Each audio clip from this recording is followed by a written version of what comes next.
Hi, I'm Alexandra Georgas, and I'd like to tell you a story about my life. When I was a kid, I made this plaque.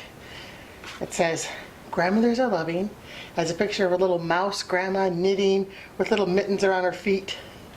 I made it for my Greek grandmother. It took me probably, 10 years of my childhood to make it. I finished it, I framed it, wrapped it, gave it to her for her birthday.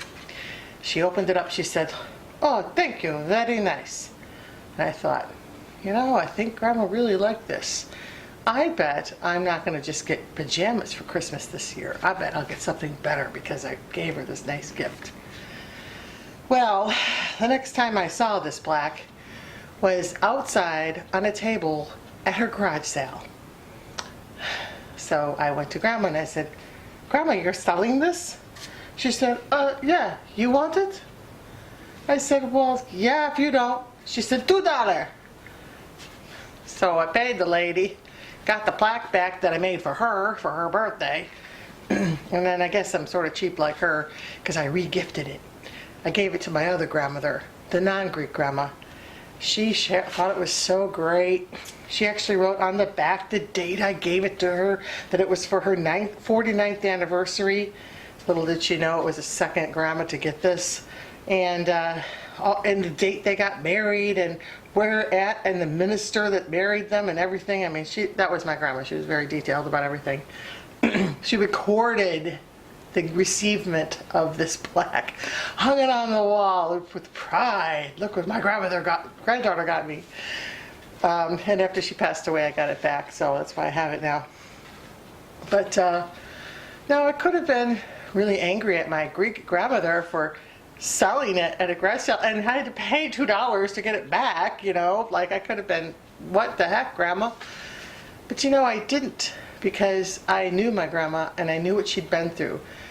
Her family in the old country was very poor. They didn't have a lot. She came to the United States without much, went through the Great Depression here in the U.S.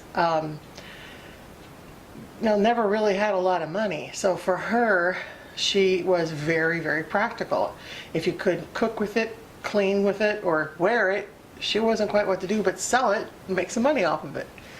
And that's all. It was just her perspective because of what she'd been through in life.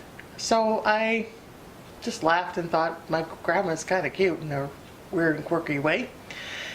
And learned to love her as she was. I also had to learn this lesson with my mom. My mom had paranoid schizophrenia for much of her life. And at first I was not too happy with her perspective because she thought so differently. But then I got educated on the illness, and I understood how with many people with paranoid schizophrenia, they have a chemical imbalance with excessive dopamine and serotonin firing off in their brains, which affects the thinking and the ability to think clearly in the same way the rest of us think. And so I learned to understand where she was coming from, that she didn't have a choice to think these thoughts, and to just love her as she was and appreciate her point of view, because my mom had actually a quirky and cute point of view herself that I learned to appreciate and love. And if you come back some more to another video I'll be putting out here, I'll tell some stories about her and some of the really fun and cute things she used to do and say that would make me laugh and enjoy her. And so people may be different, but instead of getting mad, learn to appreciate and love who they are and how they're different. And life will be better for all of you, all of us. All right, that's it for today. God bless.